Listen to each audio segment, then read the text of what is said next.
In the beginning, when all the people laughed and wept and danced in one clearing, a searing light, bright cloud passed over everyone, and for one gaping moment, no one could make out one another's faces. When the cloud finished passing, they looked down and found that everyone's insides, guts and veins and organs, pumping and squirming in the dark, were now on their outsides in the light. They were terrified of their own faces, but they soon learned that they could get on. They learned to walk differently, suspicious of one another. And everyone kept a bit more distance because liver touching liver, well, it was agony. Insides were never made to touch like that. Everyone started keeping a bit more distance until eventually they spread all across the earth. I need not tell you how the story ends, Cole Arthur Riley says, because you know what happens when a person becomes so afraid of themselves that they become afraid of everything else. When the pain of disorder becomes just too great. This has been an image that has lived with me for months as I read this work from Riley, This Here Flesh. And she's an African-American young woman that writes from her very soul about her journey back to embodiment, a journey back to claiming all of the parts of herself that she allowed to be exiled because the world said that they should be. And I think it is that image that we are leaning into today as we are keenly aware, even in the midst of the signs of this season, even in the midst of the beautiful music from the mouths of babes or from a wonderful organ to beautiful choir, there is something still off, in need of repair, in need of restoration. And so that's why we're doing this series called Love is Born. Because yes, love will be born in the weeks to come as we continue to go on this journey, looking through the story, finding hope and truth and grace through the way that God breaks into human history. But I think that prospect of love is born is a daily thing that we have to continue to choose. And so part of what we've been talking about is claiming the reality that there is some disembodiment, meaning that we ourselves, like we talked about last week, because of maybe expectations that we're trying to lean into or ways that we grew up where we closed parts of ourselves off, particularly feelings and emotions, but it could be any kind of awareness that God uses to communicate to us and with us.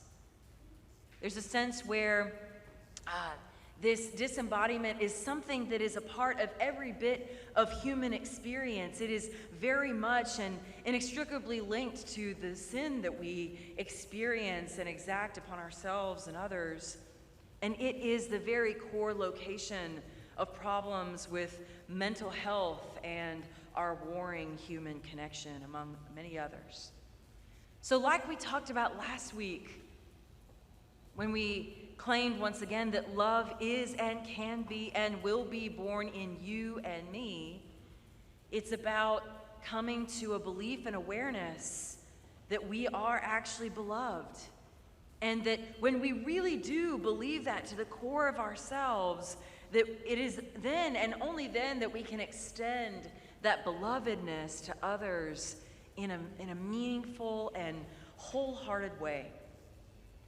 Like we talked about last week with the practice that we held together, when we can identify the distractions that make us kind of pull ourselves apart to bring this part to this space of our lives and this part to this space to maybe be pleasing for those around us or to survive for others of us in some cases. When we allow those distractions to be seen and then pushed away, an awareness and even a thriving and a compassion for ourselves grows. And it is then, again, where we can pour into that awareness and invitation and compassion to everyone else.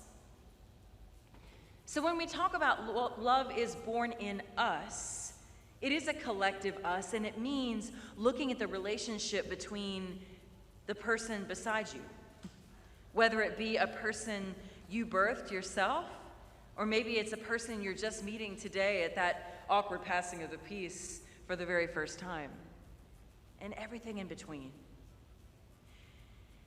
What I want you to hear today, and this is kind of the location where this message comes out, there's so much more I could say about it, but if you don't hear anything today, hear this.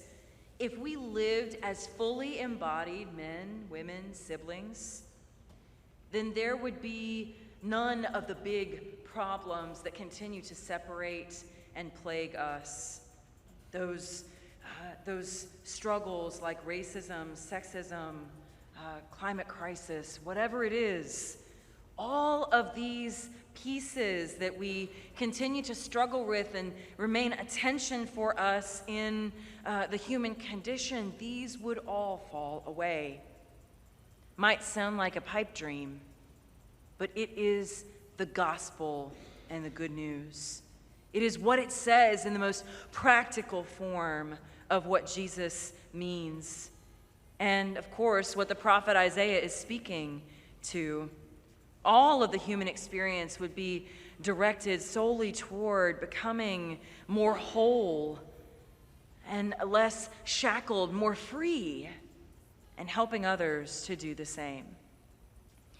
So, like Karen said in the children's sermon, she and I were kind of on the same wavelength today, I guess, not knowing it. It really is impossible for us to picture some of these tensions that the prophet Isaiah brings out for us, because they simply feel like they are not so. It's something that never would be. Wolves and lambs don't lie down together. Bears and cows don't eat side by side. Lions certainly are not vegetarian, right? And no toddler, at least among the parents that I'm aware of here, would be allowed to venture anywhere beyond the hole of a snake or anything else that seems a bit fraught or a threat. The stakes are all too high. The consequence all too great. It is in the very nature for a snake to strike, the wolf to feast, the lion to enjoy a regular meal of red meat. And we say all must eat. And like it or not, it is in the natural order of things for this to happen, no matter the consequence. But Isaiah uses these tensions not to speak to the order of what is and to reinforce it, but to use these opposites to paint a picture of a time when all will be different. Don't you notice he puts all these tensions out there and he says, then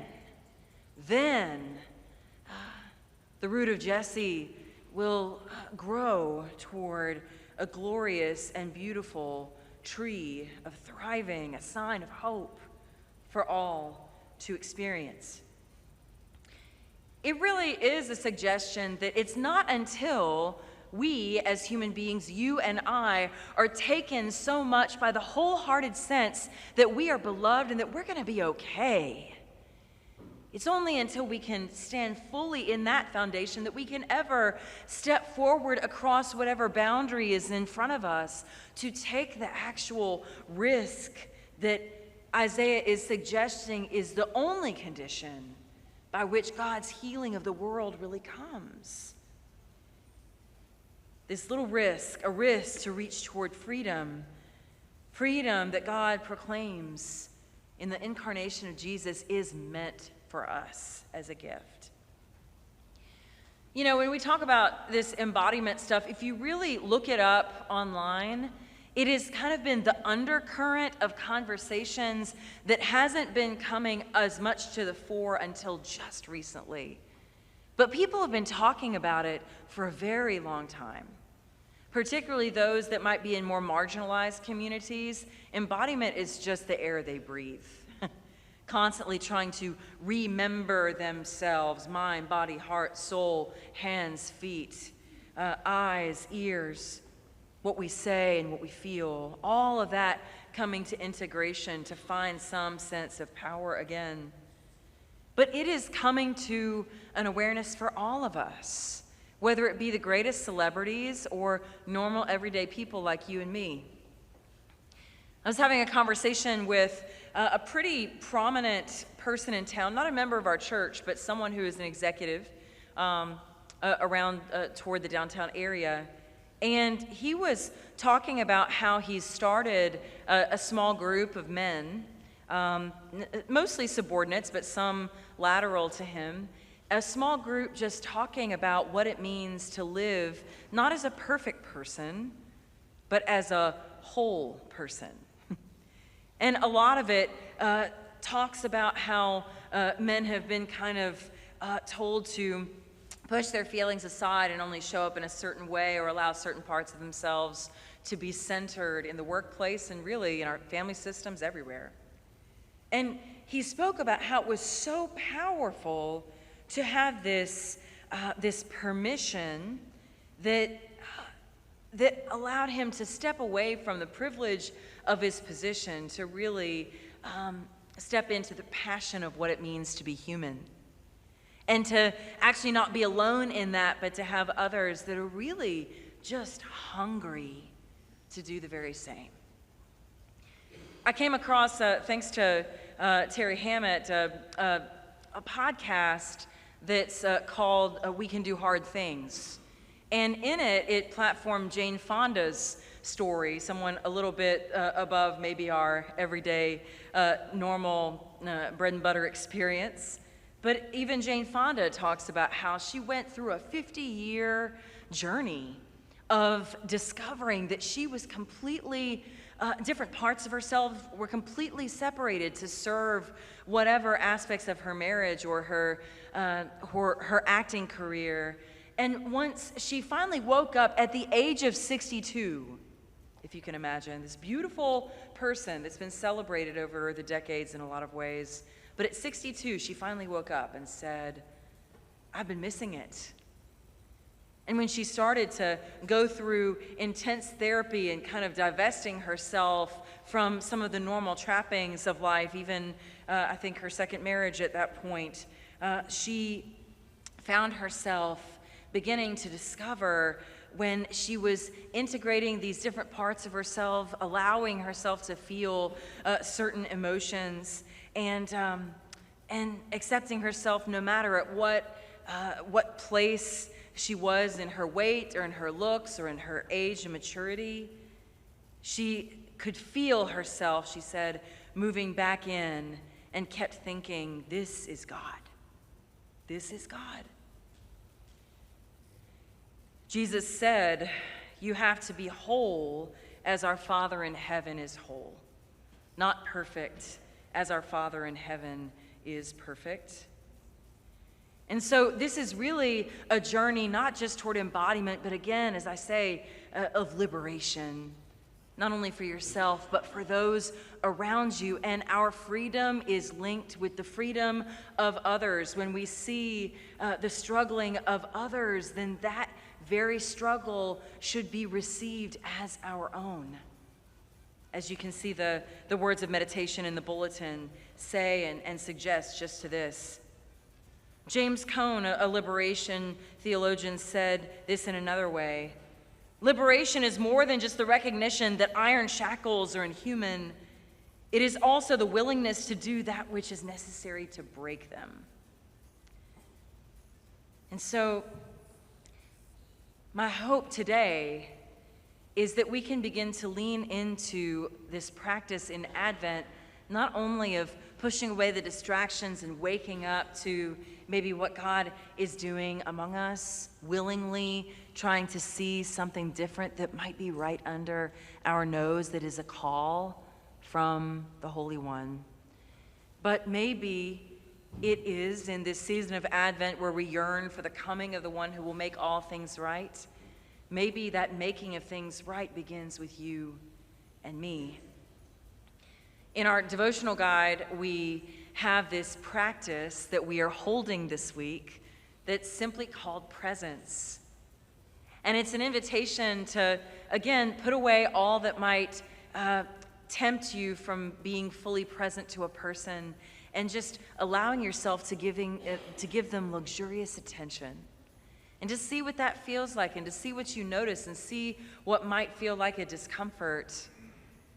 And even more after that, or maybe instead of that, offering that same luxurious attention to someone for whom you may not find as good of a relationship with, or maybe even you might find some level of conflict. Again, as the prophet Isaiah says, it is only when we integrate these things, these people, these relationships that don't seem like they would ever go together, it is then that the presence of God and the hope of God emerges and grows from that which seems dead. It is fear that keeps us from the very rest of a wholehearted, embodied life that God believes we are most worthy of. So as we approach the table today, remember that as we all gather, this Eucharist, this Holy Communion, is an invitation to look at ourselves and all people everywhere, all bodies everywhere, and to feel the voice of God whispering through us, "This is my body that I gave my life for. Care for it. Offer love to it, wherever you may find these beloved and cherished ones, and I will be there." In the name of God, Emmanuel, God with us, who was and is to come. Amen.